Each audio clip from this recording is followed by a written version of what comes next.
Olá, é um prazer estar com você novamente para que possamos realizar o nosso trabalho de evangelização de espíritos, onde todos podem aprender com o Evangelho do amado Mestre Jesus. Eu espero que você esteja em paz, cheio de saúde e vitalidade. Para que possamos iniciar a aula de hoje, me acompanhe nesta prece. Amado Pai, que neste momento, em todos os lares, irradie a luz de Jesus. Que os espíritos protetores de nossos amigos, estes que estão envolvidos conosco em pensamento, que eles possam inspirar o bem, a boa vontade, e que todas as pessoas sejam incentivadas aos nobres atos do Senhor. Graças a Deus, graças a Jesus. A aula de hoje tem como tema piedade e auxílio. Vamos evangelizar? No livro Escuta Meu Filho, Aura Celeste nos informa sobre a caridade verdadeira. Nada existe nos grandes fatos realizados por Jesus que não se possa explicar. Estão todos explicados nas leis naturais.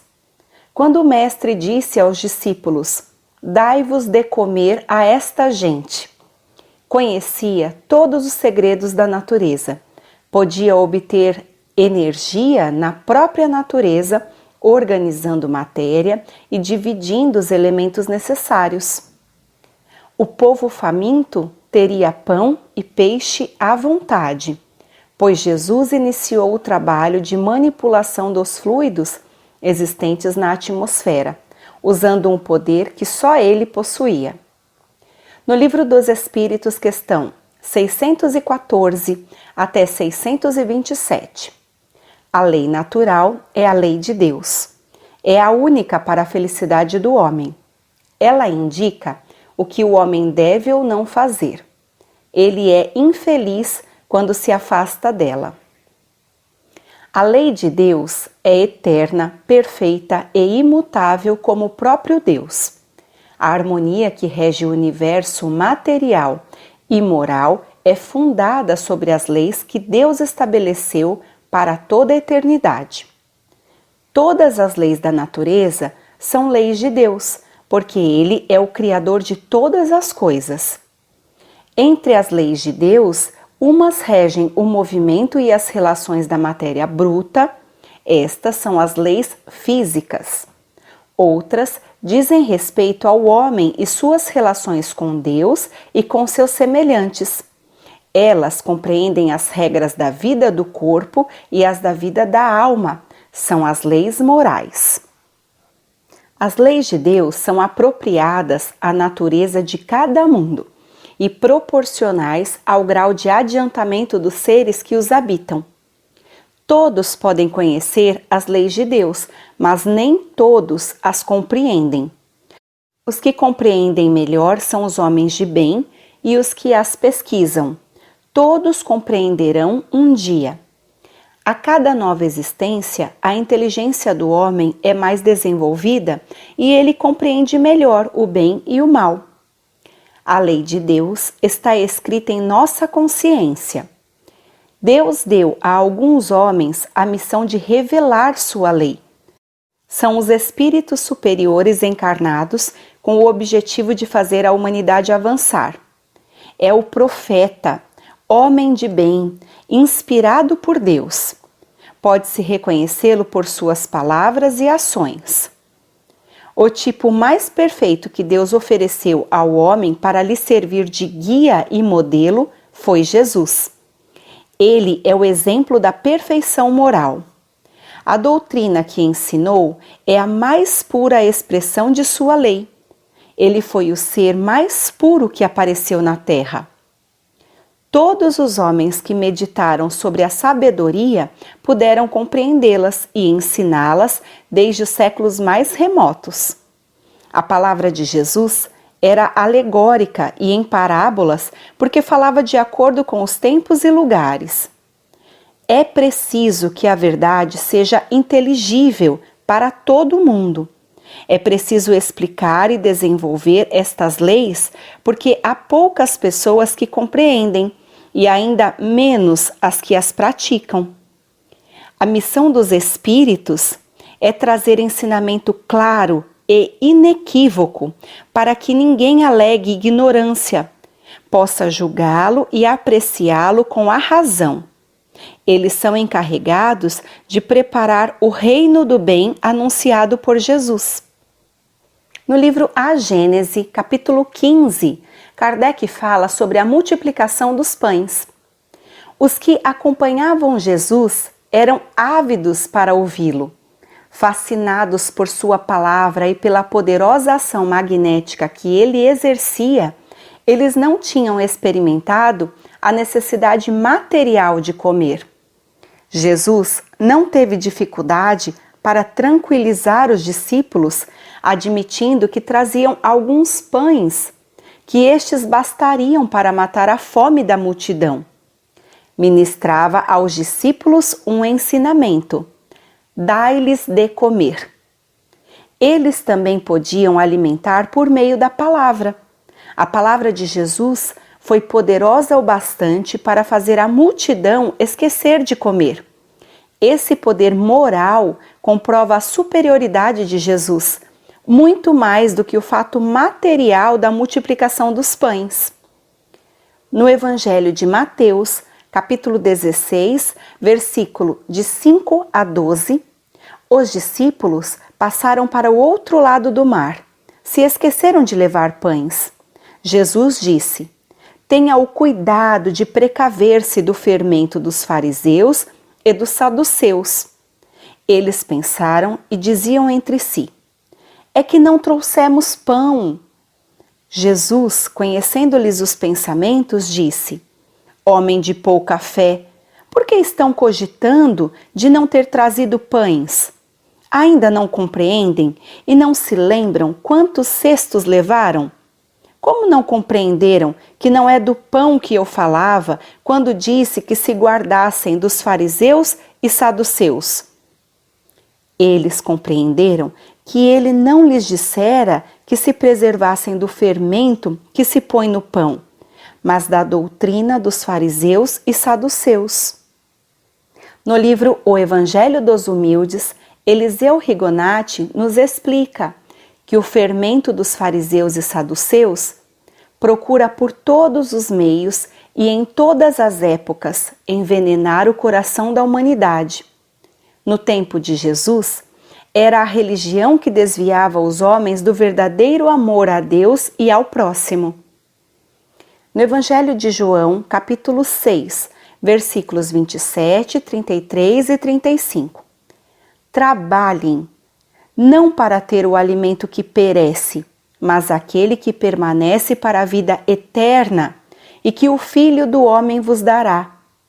Esse alimento é a sua palavra, que é o pão descido do céu e que dá a vida ao mundo. Eu sou o pão da vida. Aquele que vem a mim não terá fome, e aquele que crê em mim jamais terá sede. Ele se empenhou em fazer que seus ouvintes compreendessem o verdadeiro sentido do alimento espiritual. Esse alimento é a sua palavra, pão que desceu do céu e dá vida ao mundo. No Evangelho de Lucas, capítulo 10, versículos de 25 a 37, a parábola do bom samaritano. Certo homem, intérprete da lei, teve o intuito de pôr Jesus em prova e disse: Mestre, que farei para herdar a vida eterna? Que está escrito na lei? Como interpretas? Perguntou Jesus. Amarás o Senhor teu Deus de todo o teu coração, de toda a tua alma, de todas as tuas forças e de todo o teu entendimento, e amará o teu próximo como a ti mesmo. Respondeu corretamente: faz isto e viverá. disse Jesus. Quem é o meu próximo? Perguntou ele a Jesus. Jesus prosseguiu dizendo: certo homem descia de Jerusalém para Jericó. Ele caiu nas mãos de salteadores.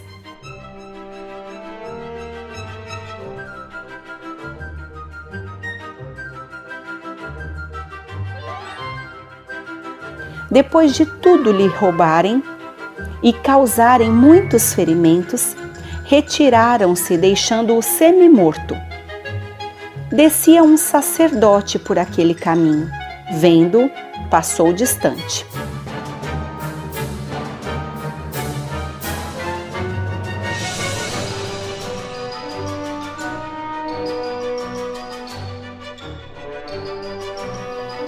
Semelhantemente, um levita descia por aquele lugar e, vendo-o, também passou distante.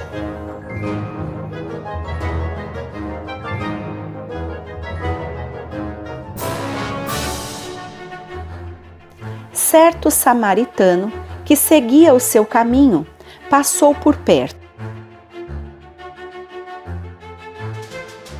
Vendo, compadeceu-se dele, aplicou óleo e vinho nos ferimentos, colocou-o sobre o próprio animal.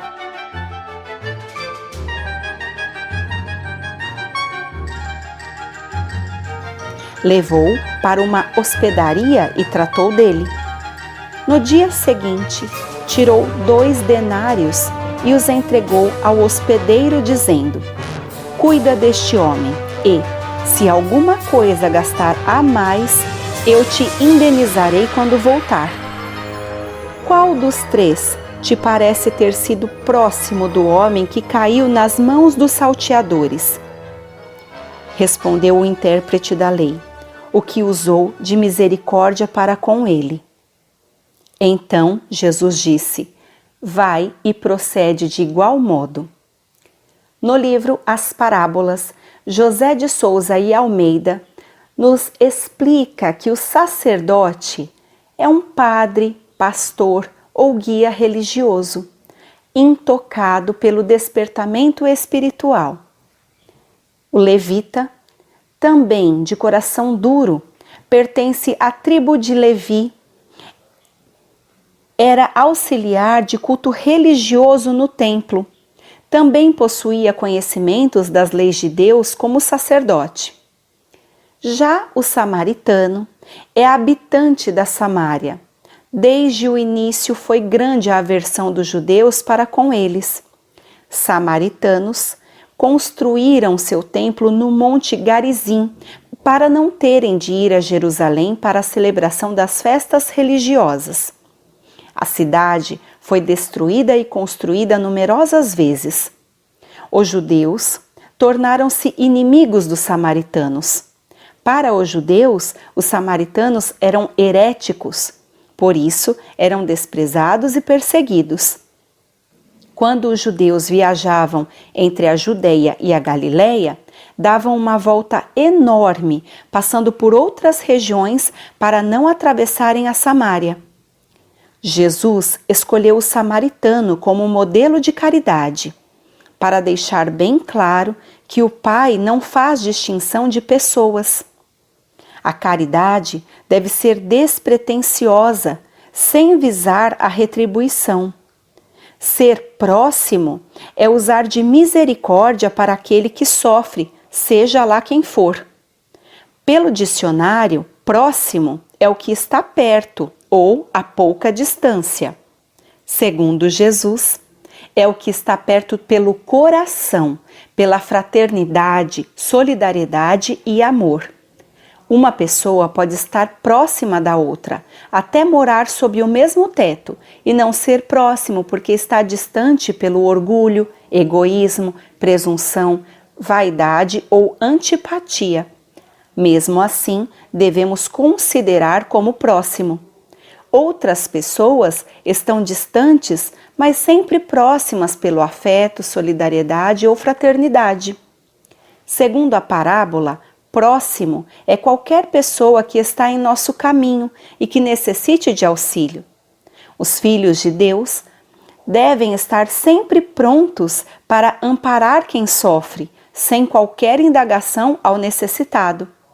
O Filho de Deus não faz distinção de pessoas, ampara sem perguntar quais são as ideias políticas e religiosas do necessitado. Não abriga no coração preconceitos de raça, cor, sexo, religião ou política. Fora da caridade não há salvação. No Evangelho segundo o Espiritismo, capítulo 15, toda a moral de Jesus se resume na caridade e humildade, virtudes que são contrárias ao egoísmo e orgulho. Mostra estas virtudes como sendo o caminho da felicidade eterna. Ame o seu próximo como a você mesmo. Faça aos outros o que quer que te façam. Ame os seus inimigos. Perdoe as ofensas se quiser ser perdoado. Faça o bem sem ostentação. Julgue a si mesmo. Jesus coloca o samaritano, considerado herético, mas que tem o amor ao próximo, acima do ortodoxo, o religioso, que falta com a caridade. Jesus fez da caridade a única condição da salvação. É a virtude que encerra todas as outras: humildade, doçura, benevolência, indulgência, justiça, entre outras. E é com isso que nós trazemos a reflexão de hoje. Preste atenção nas pessoas ao seu redor. Tente percebê-las e se questione se você pode fazer algo por elas, para auxiliá-las. Em toda parte existem sofredores, pessoas que necessitam de ajuda, que precisam de nós. Comecemos por aquelas que estão mais próximas, nossos familiares e vizinhos. Mesmo no lar, existem necessitados de carinho e atenção. Preste atenção na sua mãe, no seu pai, nos seus irmãos e veja como você pode auxiliá-los. Você pode ajudar muito. Se todos nós formos úteis e nos preocuparmos uns com os outros como verdadeiros irmãos, construiremos um mundo mais feliz para vivermos. E aí, gostou da aula de hoje? Eu espero que sim.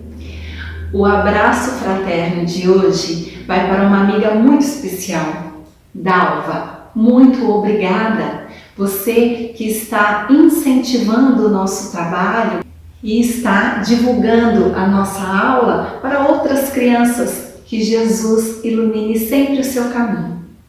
Para que possamos finalizar a aula de hoje, me acompanhe nesta prece. Amado Senhor, que não nos falte discernimento, olhos para ver todas as possibilidades que temos de poder servir, de sermos úteis na sociedade, acalentando os corações, distribuindo palavras de incentivo, distribuindo as lições do Evangelho e também levando comida, cobertor e tudo o que for necessário para o conforto dos nossos irmãos que estão sofrendo. Que os amigos espirituais possam nos inspirar e que não fuja das nossas vistas esta ocasião de fazer o bem. Graças a Deus, graças a Jesus. Que você tenha uma semana iluminada, cheia de paz, saúde e muita fé. Esperanças em todos os corações. Eu te espero no nosso próximo encontro. Tchau!